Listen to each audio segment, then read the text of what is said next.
Hello everybody and welcome back for the weekly VR news. As always, I am Mateo311 and this is your channel for everything VR related. The next few months of VR are looking pretty darn amazing. It's really heating up out there. There's lots of games to go over today. And of course we have things like MetaConnect coming in the near future. So I'm pumped to get into today's video. Now there are of course links and timestamps if you want to skip ahead.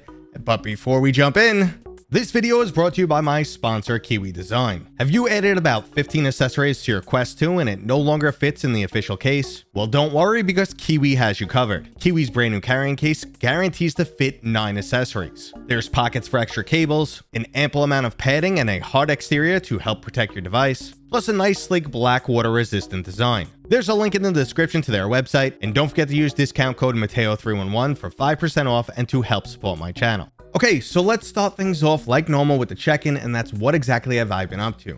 Now, despite my herniated disc injury, I've still been really active.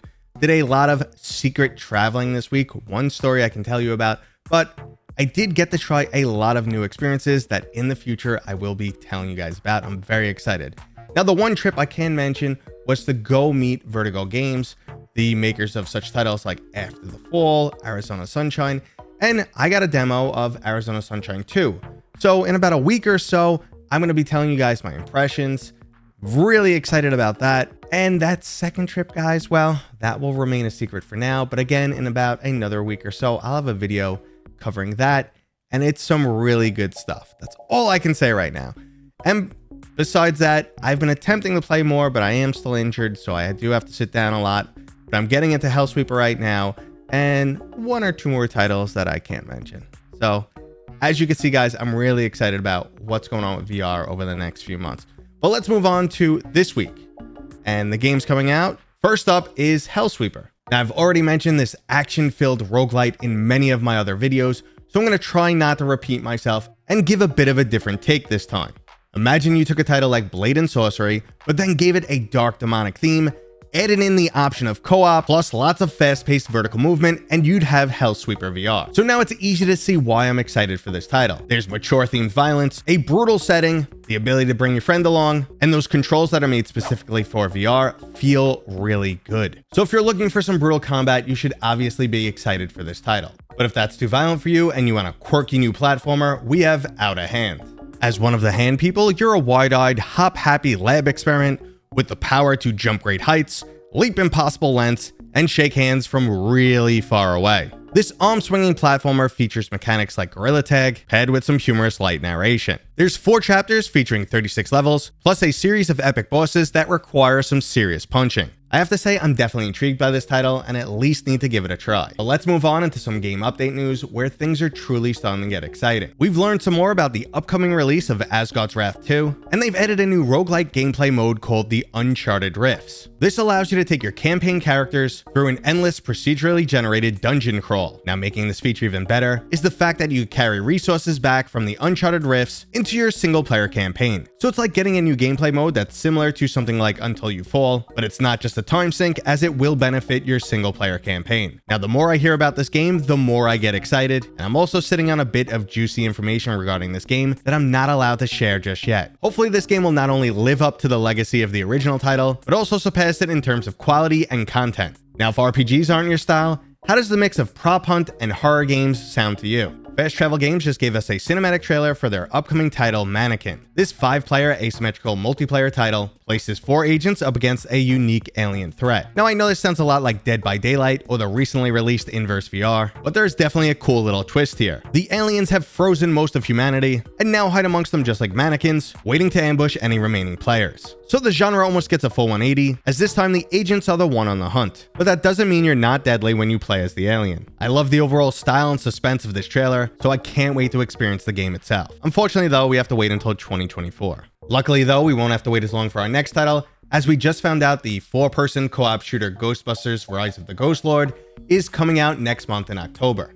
Now, not only did we get the release date, but we also got a new trailer that shows off plenty of gameplay. Now, generally, I'm looking for more mature themed games, but I can't deny the fact that this title looks absolutely awesome. There'll be an array of different ghost hunting tools at your disposal that you either purchase or upgrade over time. But what I'm truly intrigued about is the fact that this features a story-driven campaign and a focus on teamwork. I really can't wait to try this with a bunch of my friends. And just like the Ghostbuster series itself, I expect this game will be a lot of fun. Now, next up, we have the way overdue project Stride Fates, which is giving us some good and not some good news. Now, if you're not familiar with this title, it's constantly referred to as the Mirror's Edge of VR. Now, that's the original image we were sold by Joyway, but their beta version of Stride that released a few years ago has only truly focused on the mechanics, with multiple different traversal gameplay modes, but no single player campaign whatsoever. They even played around with a few interesting multiplayer modes, but finally they're preparing to give us that single player campaign in November. The good news is it'll be a full campaign somewhere between 5 and 8 hours, unlike the original 2-hour campaign they announced. The bad news though is this is now a separate title. Joyway is going as far as calling this a sequel, but I feel like they never had a first game. I was only ever interested in Stride for the single player campaign, and I gotta say this feels like being hoodwinked. I'm sure there'll be a bit of a backlash from the community, but let me know what you think down in the comments right now.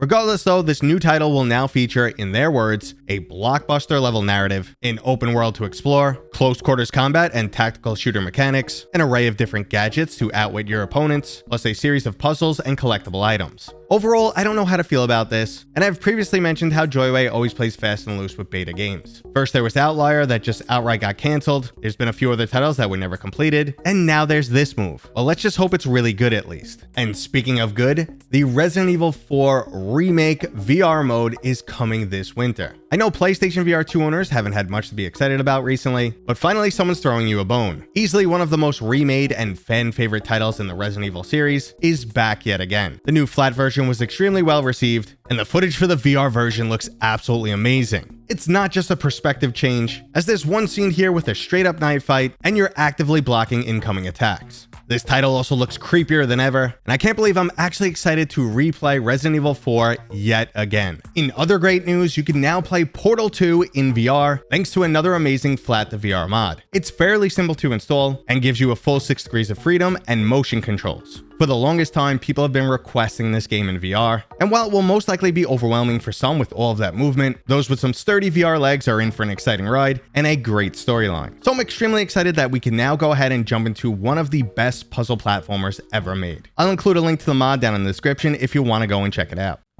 Well, let's move into some stories that truly have the potential to shake up the VR industry. Now, I'm sure by now you've heard that one of VR's most popular game engines, Unity, has made some huge pricing changes. Now, not only does their new model feel predatory, but it's also leaving a lot of people quite confused. They've included what they call a pay-per-download pricing fee. Now, this is where things get crazy for developers and uncertainty creeps in. If you're on Unity Personal or Unity Plus, this is 20 cents per install. But the question then becomes, how are they tracking installations? And if someone was to sit there and repeatedly uninstall and reinstall a game, would you be taking money out of the developer's pocket? Now, the new plan is set to go into effect in January, but Unity hasn't made it clear if these fees are retroactive. If so, developers could be getting hit with a big bill in the near future. Now, making things even worse, those that will be impacted the most would be smaller developers, as that runtime or installation fee decreases with a Unity Pro or Unity Enterprise license, and with a higher number of installations. Now, developers are currently fighting back and expressing their frustration, so there is a chance that Unity will backtrack on this a bit, but if not, it could have some ripple impacts throughout the VR industry. Now, on the opposite side of this, VR's other most popular game engine, Unreal, is actively pursuing support for the Apple Vision Pro. Now, while the majority of us won't be getting that headset as it's way too expensive, I still consider this a huge deal. The Apple Vision Pro contains an extremely capable M2 chip, so you would be able to get near PCVR performance on this device. Now, historically, Mac is not great for gaming, but we do know titles like Demeo will be making their way onto this platform, and with full Unreal Engine support, we could get some truly impressive stuff. Overall, it's a great new avenue for high-end competition in the VR arena. But for now, we'll just have to wait and see what happens. I'd love to know what you guys think about everything going on in the VR industry right now. Did these game announcements I mentioned excite you? Are you up in arms over the Unity changes? Or is something else on your mind? Please let me know down in the comments right now. And that was today's video. If you guys enjoyed it, please go ahead and give me a thumbs up. If you're new here, consider subscribing. And as always, I'll see you guys on next time.